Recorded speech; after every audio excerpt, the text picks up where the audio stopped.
तो सुनिए आज की एक गूढ़ मगर बेहद सुंदर और सच्चाई से भरी कहानी। बीरबल की आस्था और ईश्वर की लीला पर आधारित एक चमत्कारी प्रसंग। एक समय की बात है, बीरबल रोज सुबह उठकर ईश्वर की भक्ति में लीन हो जाते। उनके दिन की शुरुआत आरती और ध्यान से होती। उनका मानना था ईश्वर जो कुछ भी करता है मनुष्य के भले के लिए करता है।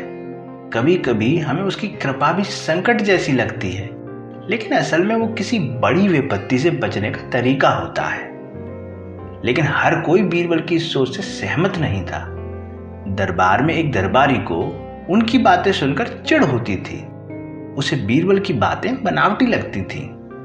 एक दिन में दरबारी गुस्से से भरे स्वर में बीरबल से बोला, कल शाम मैं जानवरों के लिए चारा काट रहा था और मेरी छोटी उंगली कट गई। अब तुम कहोगे कि इसमें भी ईश्वर का भला है। दरबार में सन्नाटा छा गया। सबकी नजरें बीरबल पर थी। बीरबल शांत भाव से बोले, हाँ, मेरा अब भी यही विश्वास है, ईश्वर जो करता है अच्छा ही करता है। वो दरबारी और भी नाराज हो गया। कुछ और दरबारियों ने भी उसका साथ दिया। तभी अकबर बोले, बीरबल, हम भी ईश्वर पर भरोसा करते हैं, लेकिन इस मामले में तुम्हारी बात हमें जमी नहीं। उंगली कट गई, इसमें भला क्या हो सकता है। बीरबल हल्की मुस्कान के साथ बोले, जहां बना समय ही बताएगा। 3 महीने बीत गए। वही दरबारी एक दिन शिकार पर गया। एक हिरन का पीछा करते करते वह रास्ता भटक गया और जंगल में आदिवासियों के हाथ लग गया। ये आदिवासी हर साल अपने देवता को खुश करने के लिए मानव बलि दिया करते थे। इस साल वो बलि इस दरबारी को बना बैठे। उसे बांधकर मंदिर ले जाया गया।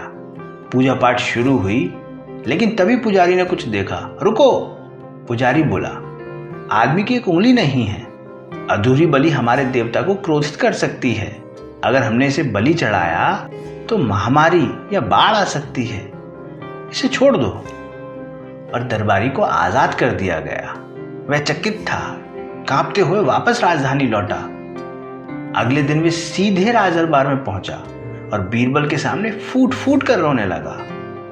अकबर दरबार में आए और देखा कि वह दरबारी बीरबल के सामने रो रहा है। अकबर ने पूछा, क्या हुआ, रो क्यों रहे हो।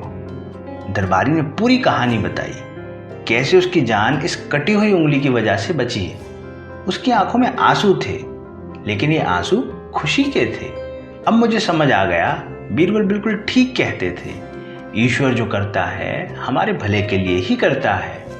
उस दिन उंगली के कटने से मेरी जान बच गई। बीरबल मुस्कुरा रहे थे और अकबर ने गर्व से दरबारियों की ओर देखा। सभी सिर झुकाए खामोश खड़े थे।